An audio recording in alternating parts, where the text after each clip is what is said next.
UP के शामली में 50,000 का इनामी शातिर ढेर कर दिया गया है। यूपी पुलिस से मुठभेड़ में मारा गया दिल्ली का रेहान। यूपी, दिल्ली, हरियाणा समेत देश भर में रेहान पर 90 से ज्यादा मुकदमे दर्ज थे। बदमाश की गोली से एक सिपाही सुमित भी घायल बताया जा रहा है। यूपी के सामने से इस वक्त ये बड़ी खबर है, जहां 50,000 का इनामी बदमाश ढेर कर दिया गया है। यूपी पुलिस के साथ मुठभेड़ और उसमें दिल्ली का ये रेहान नाम इसका बताया जा रहा है। यूपी, दिल्ली, हरियाणा समेत देश के अलग अलग हिस्सों में इस पर 90 से ज्यादा मुकदमे दर्ज थे और एक सिपाही भी मुठभेड़ के दौरान घायल हुआ है।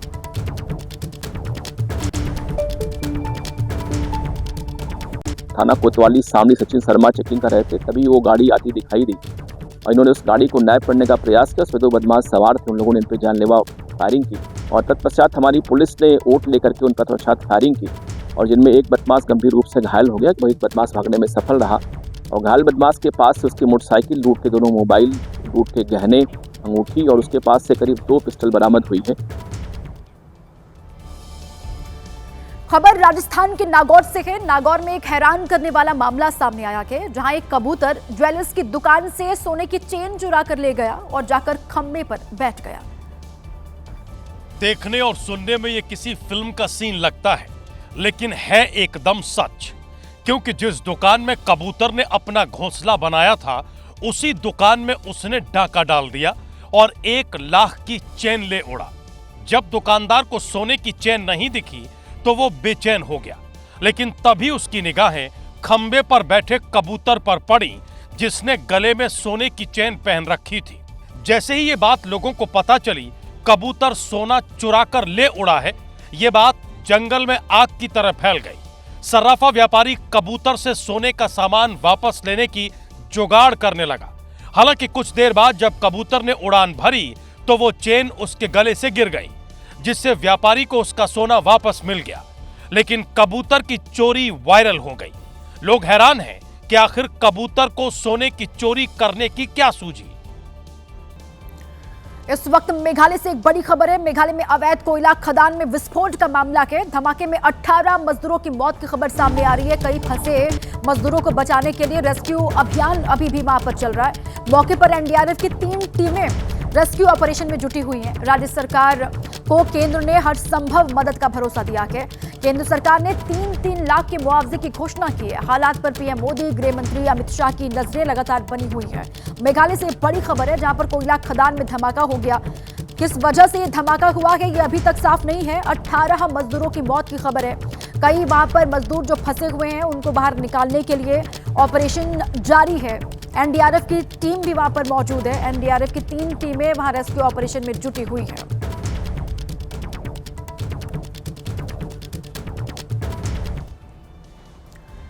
पश्चिमी यूपी के मुजफ्फरनगर में शादी की खुशियां उस वक्त मातम में तब्दील हो गई, जब एक सिर फिरे प्रेमी ने पहले लड़की की बेरहमी से हत्या की और फिर खुद ने खुदकुशी कर ली।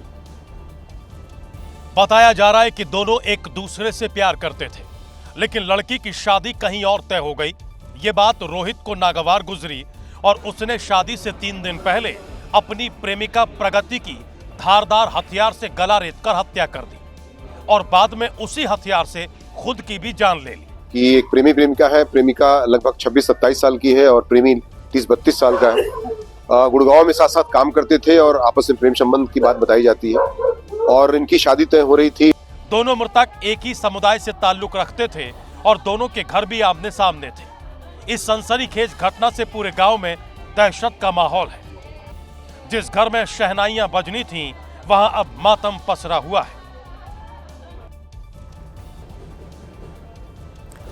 खबर मध्य प्रदेश से है। मध्य प्रदेश के मंदसौर में एक महिला की हत्या से सनसनी फैल गई है। आरोप है कि महिला के सौतेले बेटों ने अपने दोस्तों के साथ मिलकर इस हत्याकांड को अंजाम दिया। महिला अपने मायके से ऑटो में बैठकर अपनी ससुराल वापस आ रही थी, तभी रास्ते में अपाचे बाइक पर कुछ युवकों ने उस पर चाकू से हमला कर दिया, जिससे वो वहीं जमीन पर गिर पड़ी। जैसे ही ये जानकारी उसके पति को मिली, वो घटना स्थल पर पहुंचा और उसे अस्पताल लेकर गया, जहां डॉक्टर्स ने उसे मृत घोषित कर दिया। पुलिस के मुताबिक पारिवारिक विवाद में रूबीना नाम की महिला पर कुछ लोगों ने चाकुओं से हमला किया, जिसमें उसकी मौत हो गई है। अपराधियों को पकड़ने के लिए पुलिस ने टीमें गठित कर दी। हम पुष्ट रूप से जानकारी नहीं है, लेकिन अपुष्ट रूप से पारिवारिक विवाद के कारण ही परिवार के सदस्यों में आपस में चाकूबाजी हुई है और उसके कारण ही मौत हुई। बताया जा रहा है कि जिस महिला की हत्या की गई उसका पति इलाके का पार्षद है और ये उसकी तीसरी पत्नी थी। महिला भी पहले से शादीशुदा थी, लिहाजा आशंका जाहिर की जा रही है कि इस हत्याकांड में किसी परिचित का हाथ हो सकता है। और इस वक्त यूपी से एक बड़ी खबर है। यूपी में बीजेपी विधायक पर टिप्पणी करके बुरे फंसे कांग्रेस प्रदेश अध्यक्ष अजय राय। कांग्रेस प्रदेश अध्यक्ष अजय राय के खिलाफ मुकदमा दर्ज हुआ है। जनसभा में आपत्तिजनक बयान और झूठ बोलने पर यह एफआईआर दर्ज हुई है। लखनऊ की सरोजनी नगर सीट से विधायक है राजेश्वर सिंह, जिन पर अजय राय ने टिप्पणी की थी और अब आपत्तिजनक बयान और झूठ बोलने पर उनके खिलाफ एफआईआर दर्ज की गई है। यूपी कांग्रेस अध्यक्ष अजय राय की मुश्किल बढ़ती हुई दिखाई दे रही है। यूपी में बीजेपी विधायक पर टिप्पणी की थी उन्होंने राजेश्वर सिंह पे और उसके बाद अब ये एक्शन उनके ऊपर लिया गया है, उनके खिलाफ मुकदमा दर्ज किया गया है। आपत्तिजनक बयान और झूठ बोलने पर यह एफआईआर दर्ज हुई है।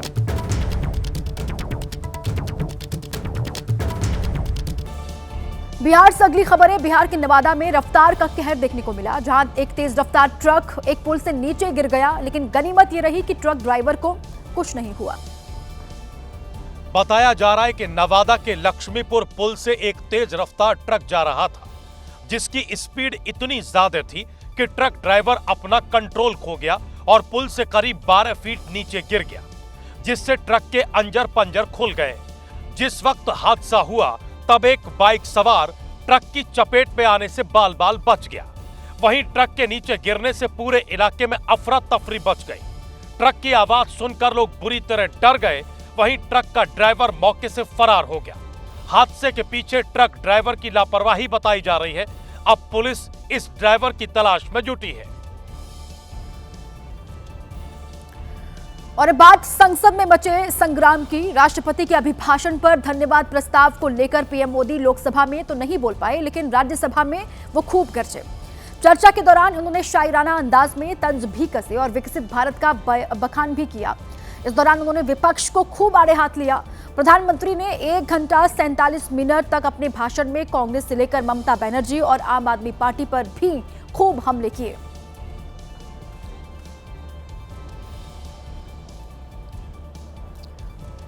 पिछले 25 साल से संसद का एक भी सत्र ऐसा नहीं गया, मोदी संसद का सदस्य नहीं था, एक भी सत्र ऐसा नहीं गया जिसमें इस सदन के अंदर मोदी को गाली देने का काम न किया हो इन लोगों ने।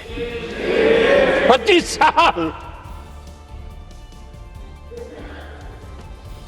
और मुझे किसी ने पूछा था, मोदी जी आपके स्वास्थ्य का क्या राज है?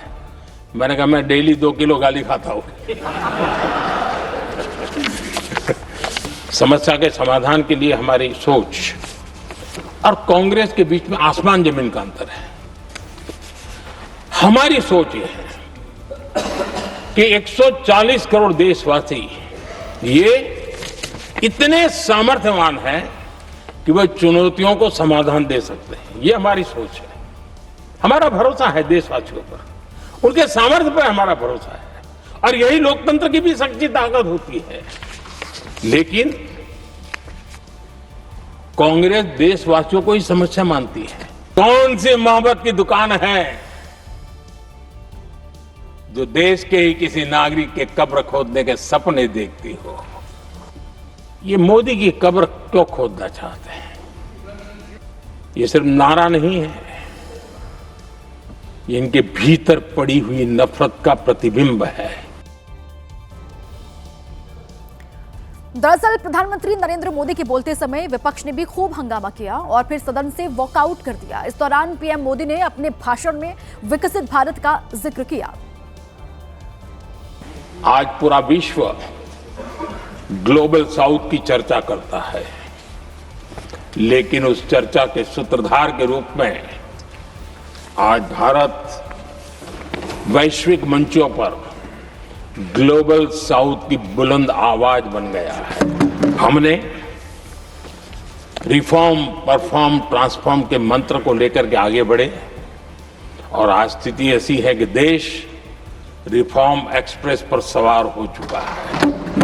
और मैं आज विश्वास के साथ कह सकता हूं आज भारत विश्व के साथ स्पर्धा करने के लिए पूरी तरह तैयार है।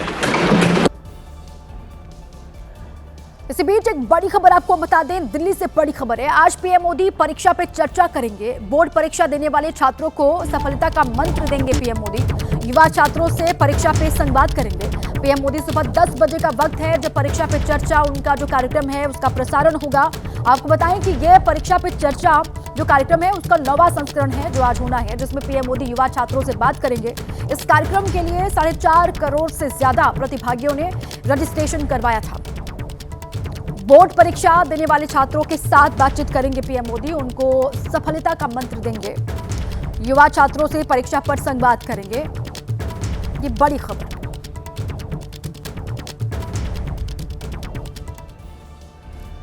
यूपी की राजधानी लखनऊ से खबर है। लखनऊ में आवारा कुत्तों का आतंक थमने का नाम नहीं ले रहा है। शहर के शिवपुरी इलाके में आवारा कुत्तों ने एक महिला पर अचानक से हमला कर दिया।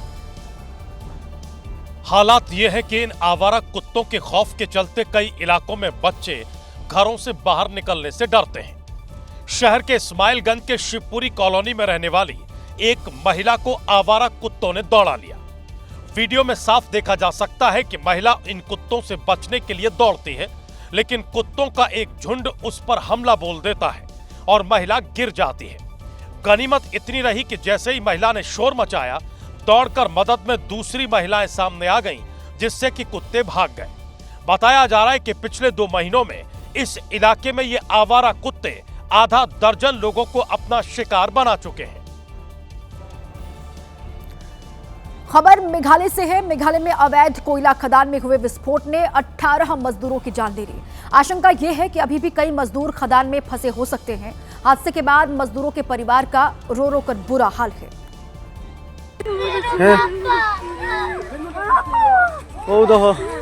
विस्फोट के बाद चारों तरफ जला हुआ सामान और धुआं नजर आया। मजदूरों के शव बुरी तरह से जल चुके थे, जिनकी पहचान भी नहीं की जा सकती थी। जिस जगह ये विस्फोट हुआ उसके ठीक बगल में मजदूरों का परिवार भी रहता था। धमाके के बाद वहां चीख पुकार मच गई।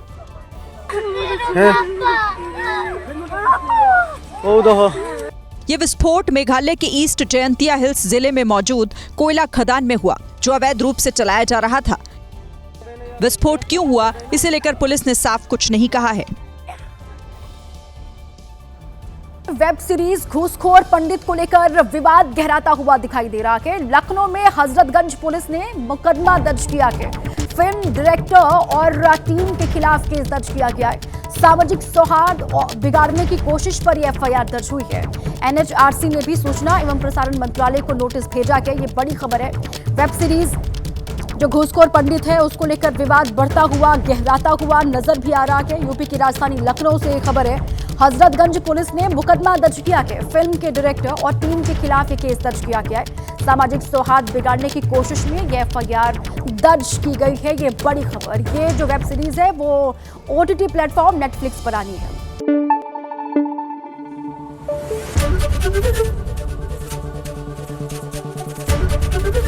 एबीपी न्यूज आपको रखे आगे।